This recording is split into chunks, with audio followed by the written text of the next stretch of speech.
केरळच्या त्रिशूर जिल्ह्यातून एक धक्कादायक घटना समोर आली आहे। इथल्या एका नवीन जोडप्याने त्यांच्या 2 नवजात मुलांची हत्या करून त्यांना दफन केलं होतं। मात्र त्या मुलांचा पिता काही वर्षांनी मुलाचे अवशेष म्हणजे अस्थि हाडे घेऊन थेट पोलीस ठाण्यात दाखल झाला। या घटनेने पोलीसही हादरून गेले।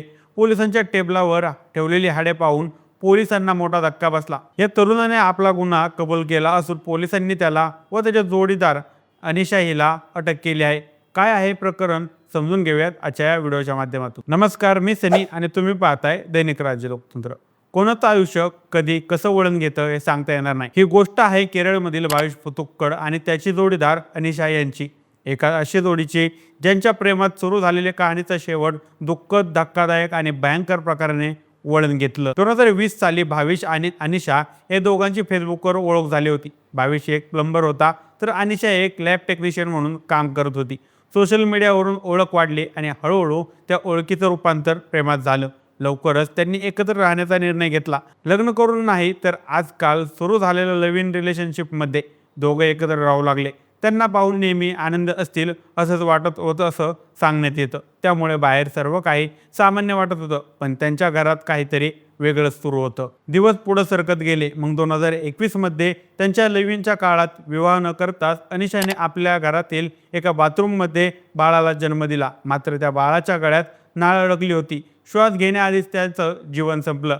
या प्रकरणाने दोघांनाही हादरून टाकलं। त्यांनी ही गोष्ट कुणालाही न सांगता बाळ घराजवळच दफन केलं। कालांतराने सुमारे 8 महिने उलटून गेले। भाविशने त्या बाळाच्या आठवणीने पुन्हा ती जागा उकरली, काही हाडं आणि अवशेष बाहेर काढली।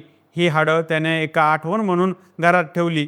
त्यांच्या काही जवळच्या मित्रांना सुद्धा त्यांनी ही गोष्ट सांगितली होती की ते या बाळाचे अंत्यसंस्कार करणार आहेत। आता इथपर्यंत आपल्याला ही गोष्ट किती भयानक वाटते, पण ही गोष्ट इथंच थांबत नाही। या गोष्टीचा हा केवळ पहिला भाग आहे। यानंतर सुरू होतो तो दुसरा भाग। अनेक दिवसांनी सोबत राहिल्याने हळूहळू नातं बदलत गेलं। भाविश आणि अनिशामध्ये भांडणं वाढू लागले। विशेषतः अनिशाचे दुसऱ्या व्यक्तीशी असलेल्या कथित प्रेमसंबंधामुळे त्यांचं नातं अजूनच ताणलं गेलं।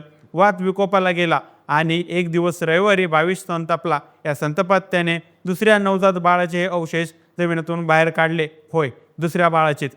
पहिलं बाळ वेगळं आणि हे दुसरं बाळ वेगळं होतं। त्या रात्री एक थरारक प्रसंग घडला। भाविश पोलीस ठाण्यात हजर झाला।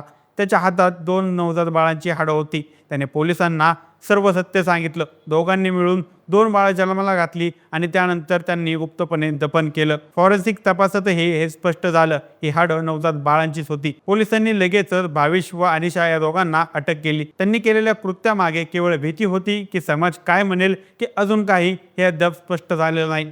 ही कथा केवळ गुन्ह्याची नाही, ही कथा आहे एकटेपणाची, गोंधळलेल्या नात्यांची आणि त्या निर्णयांची जी नकळतपणे आयुष्य उद्ध्वस्त करू शकतात। 2 निष्पाप जीवांचं बलिदान या सगळ्याच्या कुशीत गडप झालं आणि भाविश अनिशाचं प्रेम एका अंधारात निघून गेलं। शेवटी एक प्रश्न उरतोच, प्रेमात असताना आपण कुठल्या मर्यादा ओलांडतो आणि या मर्यादांच्या पलीकडे जाताना आपल्याला कधी कधी पश्चातापाशिवाय काहीच उरत नाही। त्यामुळे अशा गोष्टी गांभीर्याने घेऊन याचा विचार करण्याची गरज आहे। आपला मित्र किंवा मैत्रीण यांच्यासोबत अशा प्रकारे राहण्याआधी 100 वेळा विचार करण्याची गरज आजच्या पिढीला आहे। मुळात पालकांनी या गोष्टीकडे लक्ष देणं गरजेचं आहे। आपण भारत देशात राहतो। आपली संस्कृती, परंपरा या सगळ्या गोष्टी वेगळ्या आहेत। वेस्टर्न कल्चरप्रमाणे आपण कपडे घालू शकतो, त्याचप्रमाणे आपण खाऊ शकतो, त्याप्रमाणे आपण बोलू शकतो। पण वेस्टर्न कल्चरची सांगड आपण नात्यांशी घालू लागलो तर अशा अनेक प्रकारच्या घटना समोर येऊ लागतील। बाकी या संपूर्ण घटनेबाबत तुम्हाला काय वाटतं आम्हाला कमेंट करून नक्की कळवा। आणि जर दैनिक राज्य लोकतंत्र चॅनलवर नवीन असाल तर चॅनलला नक्की सबस्क्राईब करा। धन्यवाद।